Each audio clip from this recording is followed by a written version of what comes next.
शेर जो शायर शायर सलाम अल्लाह का खालिद मंसूर रहमतुल्लाह अलैह पान लिखा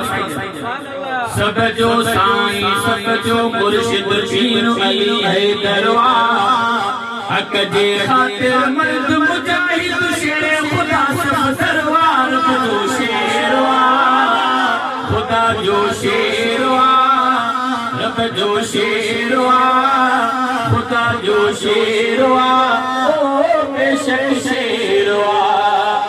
नबी पढ़ायो ऐ पढ़ायो ऐ सआदत बीका हसन हुसैन अली जा बचड़ा ऐ शराफत बीका ओ नबी पढ़ायो नबी पढ़ायो नबी पढ़ायो ऐ पढ़ायो ऐ सआदत बीका हसन हुसैन अली जा बचड़ा ऐ शराफत बीका अखे अली अली रो आप नबी जो ही मुझो दिल परवार बजो शेरवा अखे अली अली रो आप नबी जो ही मुझो दिल परवार बजो शेरवा खुदा जो शेरवा ओ बेशक शेरवा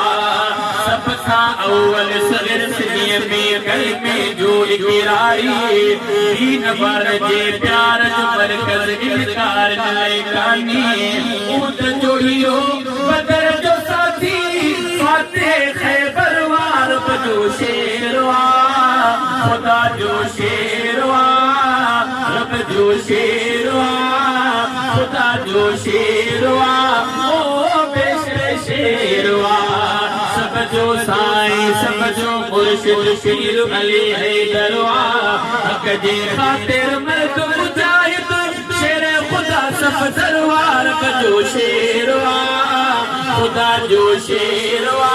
ओ बेशक शेरवा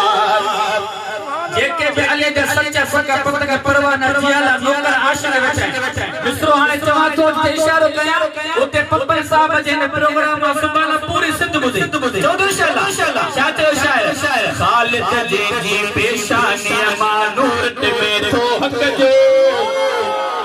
ओ सोमर जे पेशानी मानूर ते में थो हक जो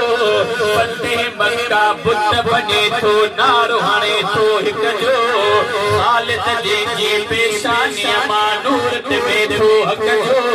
फते मक्का बुत बने थो नारो हाणे थो हिक जो